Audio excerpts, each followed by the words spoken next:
Good afternoon, folks.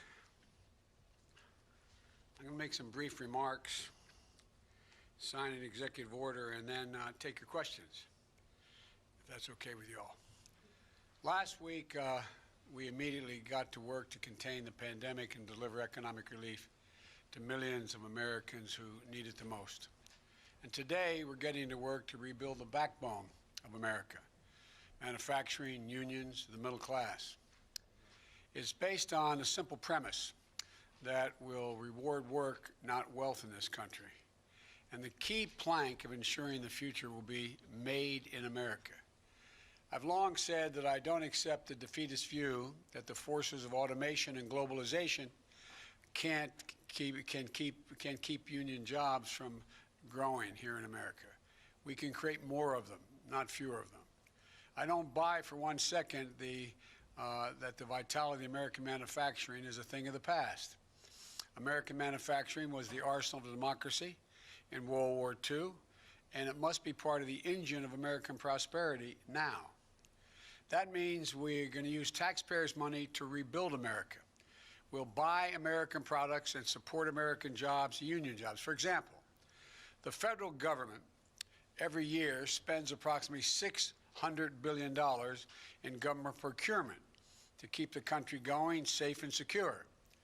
And there's a law that's been in the books for almost a century now to make sure that that money, when spent, taxpayers' dollars for procurement, is spent to support American jobs and American businesses. But the previous administration didn't take it seriously enough. Federal agencies waived the Buy American requirement without much pushback at all.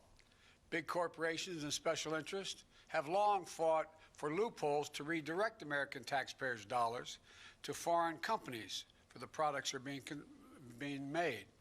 The result, tens of billions of American taxpayers' dollars supporting foreign jobs and foreign industries. In 2018 alone, the department spent $3 billion, the Defense Department, on foreign construction contracts, leaving American steel and iron out in the cold.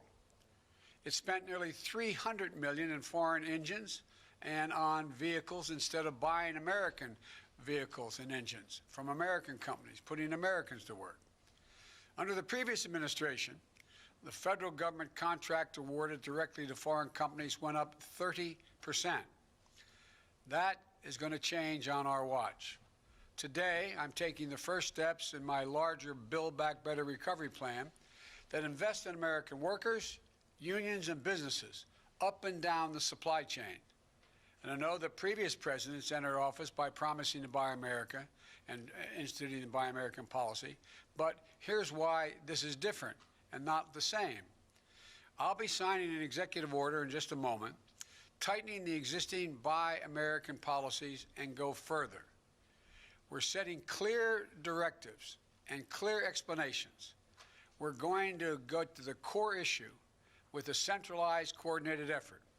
Look, today, I'm creating a director of Made in America at the White House Office of Management and Budget, who will oversee our All of Government Made in America initiative. That starts with stopping federal agencies from waiving Buy American requirements with impunity, as has been going on. If an agency wants to issue a waiver to say we're not going to buy an American product as part of this project, we're going to buy a foreign product, they have to come to the White House and explain it to us. We're going to require that waivers be publicly posted.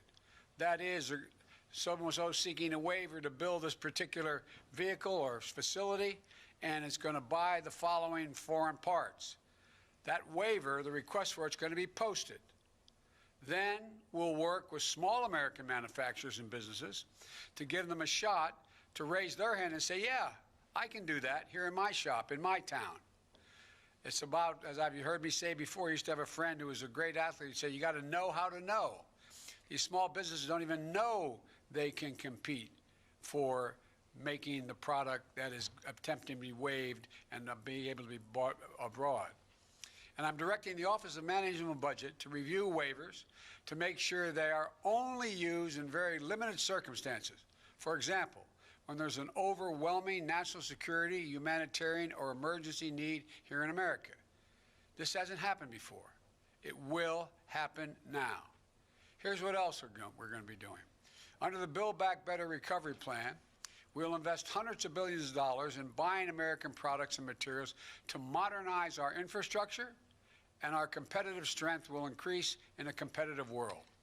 That means millions of good-paying jobs using American-made steel and technology to rebuild our roads, our bridges, our ports, and to make them more climate resilient, as well as make them able to move faster and cheaper and cleaner to transport American-made goods across the country and around the world, making us more competitive.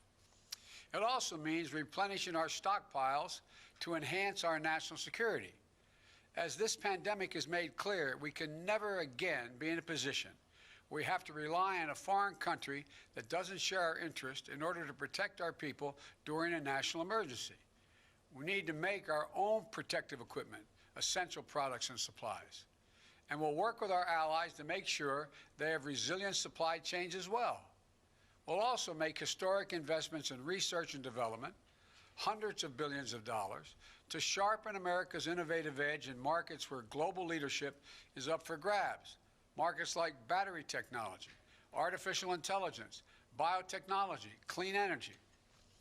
The federal government also owns an enormous fleet of vehicles, which we're going to replace with clean electric vehicles made right here in America by American workers, creating millions of jobs, 1 million auto worker jobs in clean energy and vehicles that are net zero emissions. And together, this will be the largest mobilization of public investment in procurement, infrastructure, and R&D since World War II. And with the executive order I'll be signing today, we'll increase Buy American requirements for these kinds of projects and improve the way we measure domestic content requirements. For example, right now, if you manufacture a vehicle for the federal government, you need to show that at least 50% of the components of that vehicle were made in America. But because of loopholes that have been expanded over time, you can count the least valuable possible parts as part of that 50% to say made in America, while the most valuable parts, the engines, the steel, the glass, are manufactured abroad. So basically, we're batting 0 for 2. The content threshold of 50% aren't high enough. And the way we measure the content doesn't account for U.S. jobs and economic activity.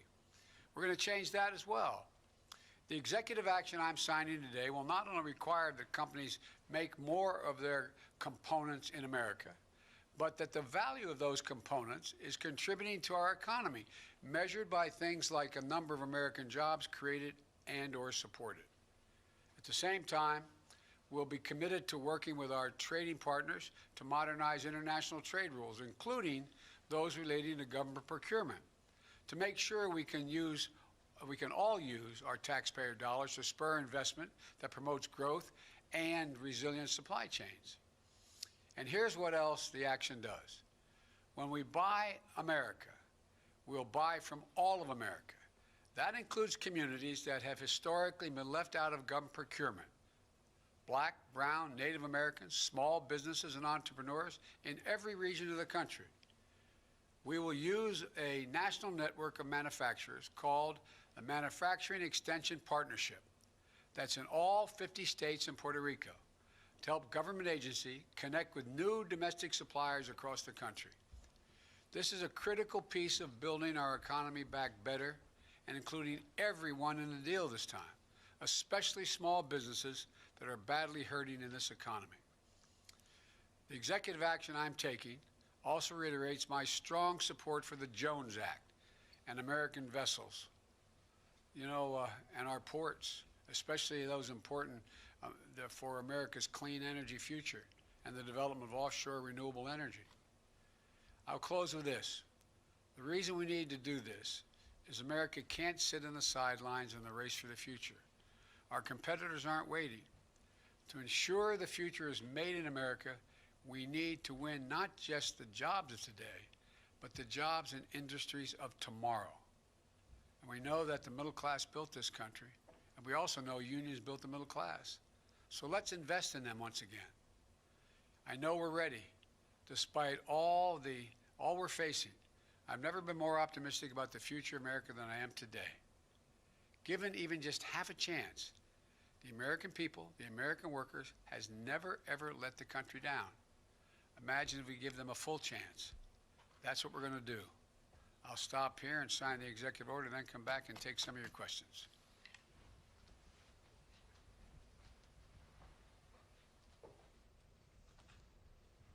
This executive order is entitled Ensuring the Future is Made in America by Americans, all of American workers.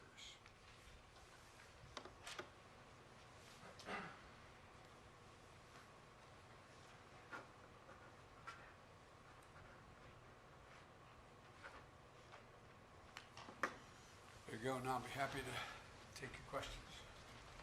Great. From the AP. Thank you, Mr. President. Jonathan Lemire with the Associated Press. Two topics, if I may. The first, you have made reopening schools a central part of your first 100 days agenda, and you've long portrayed yourself as an ally to the teachers and the unions.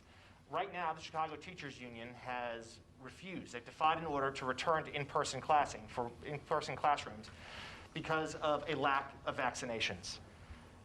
Do you believe, sir, that teachers should return to schools now? I believe we should make school classrooms safe and secure for the students, for the teachers, and for the help that's in those schools maintaining the facilities. We need new ventilation systems in those schools. We need testing for people coming in and out of the classes. We need testing for teachers as well as students. And we need the capacity to know that, in fact, the circumstance in the school is safe and secure for everyone. For example, there's no reason why the clear guidance will be that every school should be thoroughly sanitized from the lavatories to the hallways. And so this is about making, and none of the school districts that I'm aware of, there may be some, public school districts, have insisted that all those pieces be in place. And I might add, it's the same kind of thing I hope we can do with small businesses and businesses, making sure they have the capacity to test their workers when they come in, to make sure they have plastic dividers between their booths and in their restaurants, et cetera, to make sure they can sanitize. So it's not so much about the idea teachers aren't going to work. The teachers I know, they want to work. They just want to work in a safe environment, and as safe as we can rationally make it, and we can do that, and we should be able to open up every school, kindergarten through 8th grade, if in fact we administer these tests. And it'll have the added advantage, I might add, of putting millions of people back to work. All those mothers and fathers that are home taking care of their children rather than go to work even when they can work. They're not able to do it unless they have the luxury of working distance-wise like many of us do. They're not able to do it. And so this is about generating economic growth overall as well. Great. Alex from Reuters.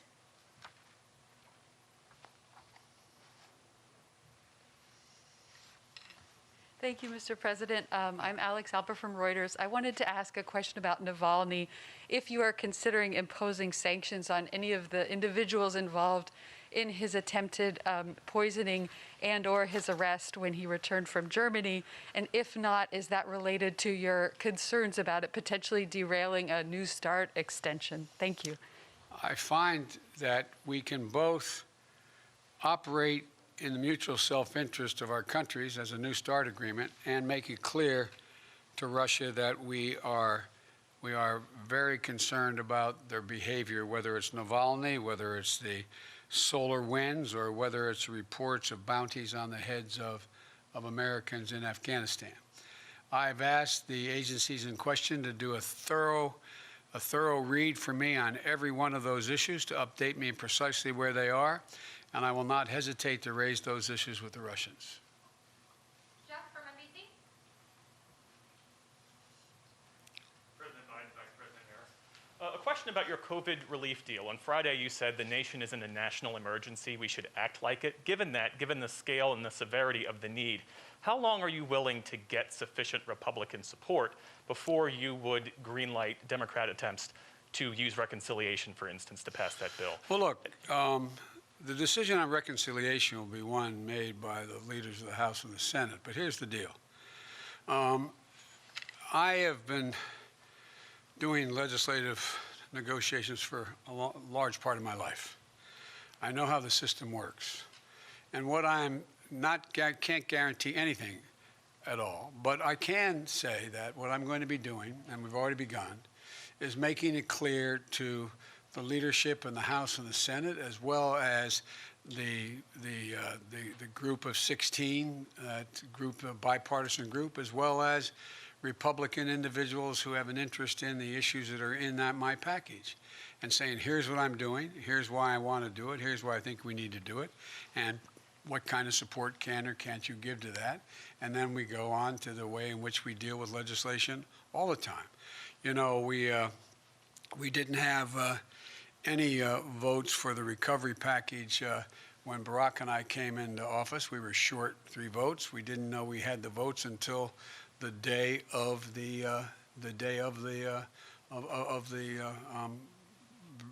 bringing it up. And but here's the deal. You know,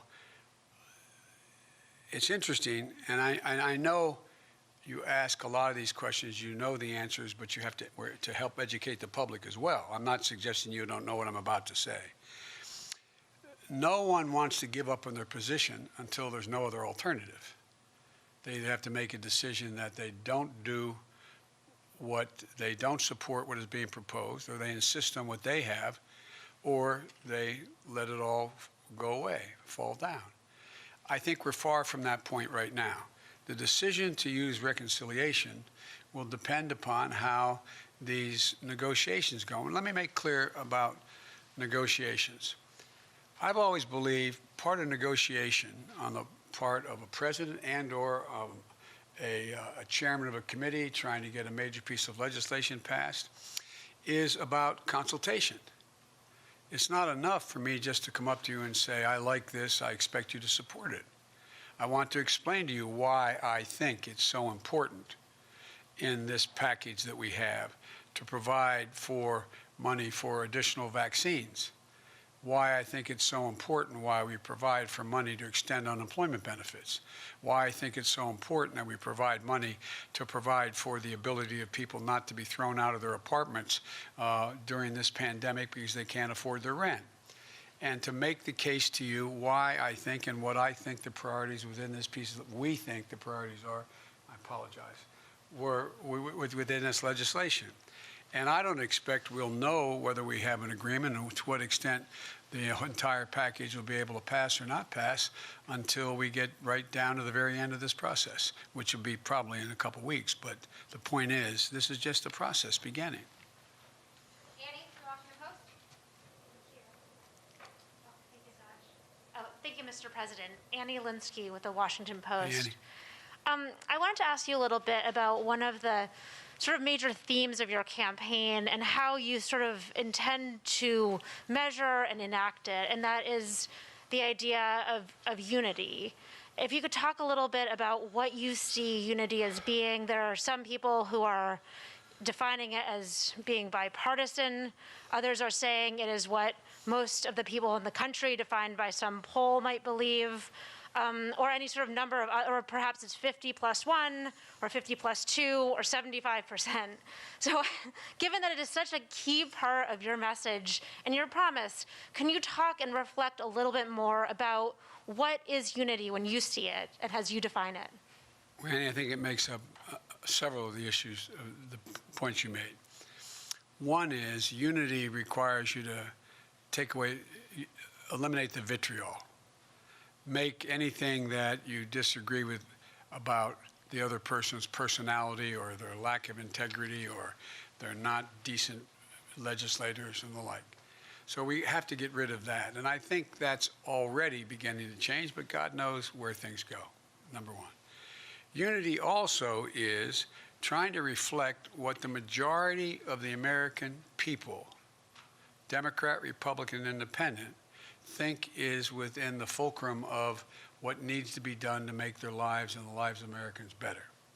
For example, if you look at the data, and I'm not claiming the polling data to be exact, but if you look at the data, you have, I think it's, I hope I'm saying it gets correct. You may correct me if I get the number wrong. I think it's 57, 58% of the American people, including Republicans, Democrats, and Independents, think that we have to do something about the COVID vaccine. We have to do something about making sure that people who are hurting badly, can't eat, don't have food, are in a position where they're about to be thrown out of their apartments, et cetera, being able to have an opportunity to get a job, that they all think we should be acting, we should be doing more. Unity also is trying to get, at a minimum, if you pass a piece of legislation that breaks down on party lines, but it gets passed, it doesn't mean there wasn't unity. It just means it wasn't bipartisan. I prefer these things to be bipartisan because I'm trying to generate some consensus and take sort of the, how can I say it, the vitriol out of all of this. Because I'm confident from my discussions. There are a number of Republicans who know we have to do something about food insecurity for people in this pandemic. I'm confident they know we have to do something about figuring out how to get children back in school. And there's easy ways to deal with this. One, if you're anti-union, you can say it's all because of teachers. If you want to make a case, though, that it's complicated, you say, well, what do you have to do to make it safe to get in those schools? Now, we're going to have arguments. For example, I propose that because it was bipartisan, I thought it would increase the prospects of passage, the additional $1,400 in direct cash payment to folks. Well, there's legitimate reason for people to say, do you have the lines drawn the exact right way? Should it go to anybody making over X number of dollars or why? I'm open to negotiate those things. That's all. I picked it because I thought it was rational, reasonable, and it had overwhelming bipartisan support in the House when it passed. But this is all a bit of a moving target in terms of the precision with which this goes. You're asking about unity, 51 votes, bipartisan, et cetera. The other piece of this is that the one thing that gives me hope that we're not only going to sort of stay away from the ad hominem attacks on one another is that there is an overwhelming consensus among the major economists at home and in the world that the way to avoid a deeper recession moving in the direction of losing our competitive capacity is to spend money now. From across the board, every major institution has said, if we don't invest now, we're going to lose so much altitude in terms of our employment base and our economic growth, it's going to be harder to reestablish it. We can afford to do it now. As a matter of fact, I think the response has been, we can't afford not to invest now. We can't afford to fail to invest now. And I think there's a growing realization of that on the part of all but some very hard-edged partisans, maybe on both sides, but I think there is a growing consensus. Whether we get it all done exactly the way I want it remains to be seen. But I'm confident that we can work our way through. We have to work our way through because, as I've said 100 times, there is no ability in a democracy for it to function without the ability to reach consensus. Otherwise, it just becomes executive fiat or battleground issues that get us virtually nowhere. I don't want to hold my colleague may know, the vice president, but I think there were very few debates on the Senate floor the whole last year on almost any issue. Well, that benefits no one. Doesn't inform anybody, doesn't allow the public to make judgments about who they think is right or wrong. So I am optimistic that it may take some time, but over the year, the way if we treat each other with respect, and we're going to argue like hell. I'm confident of that, believe me, I know that. I've been there. But I think we can do it in a way that we can get things done for the American people. Great. Last question, Josh from Bloomberg.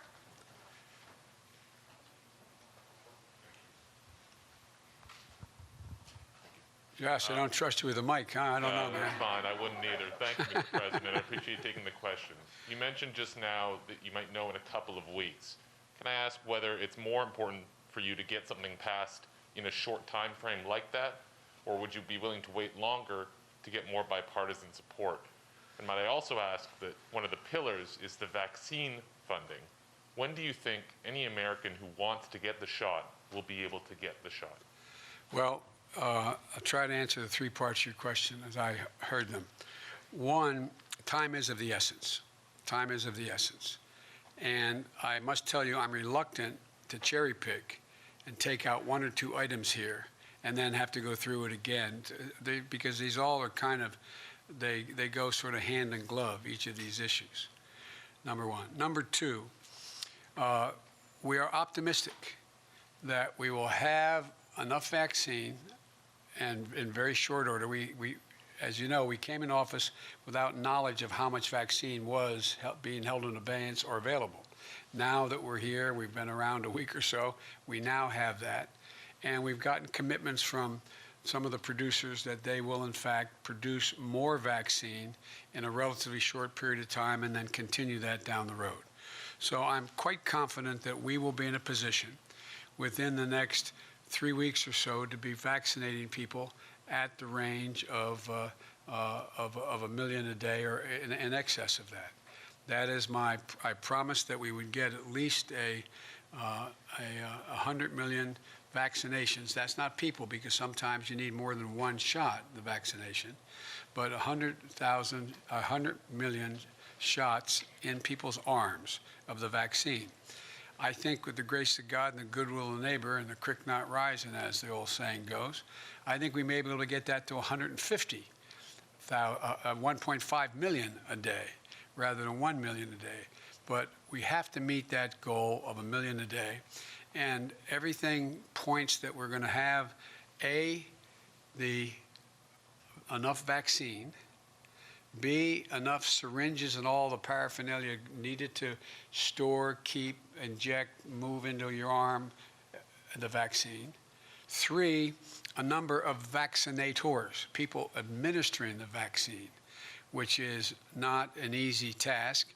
Of those who have those facilities, like the nursing homes and hospitals, they have the people to do it, but they don't have the capacity to do everyone.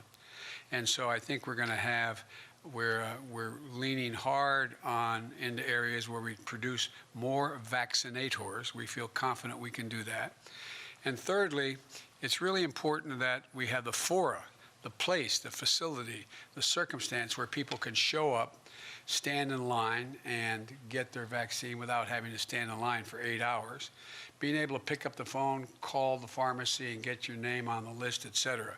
All those mechanical things are really, they sound simple, but they're all consequential when we're trying to get out a minimum of 100 million vaccinations in 100 days and move in the direction where we are well beyond that in the next 100 days, so we can get to the point where we reach herd immunity in a country of over 300 million people.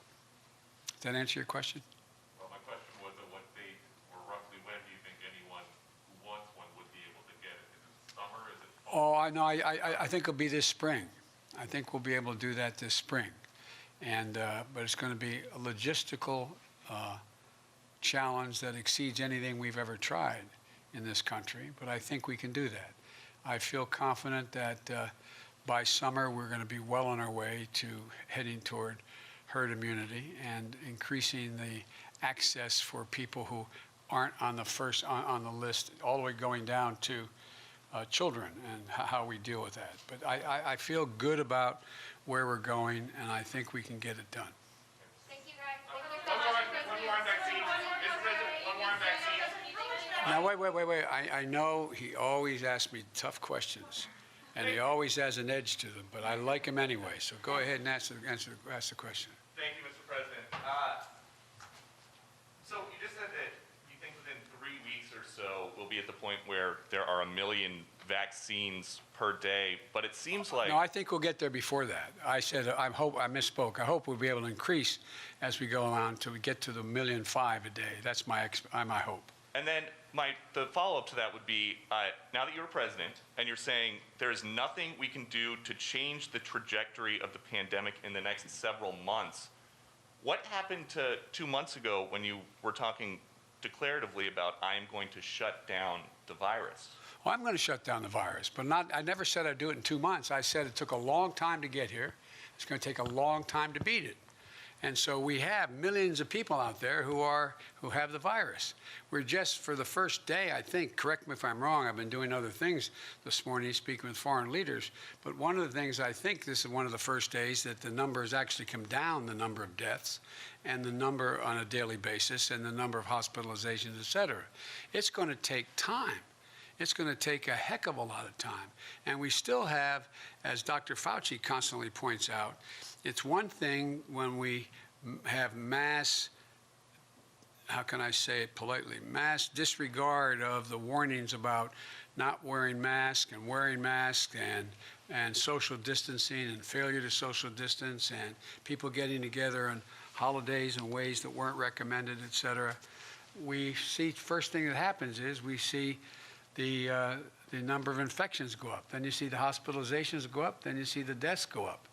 And so we're in this for a while. I mean, what are we now? About 410,000 deaths?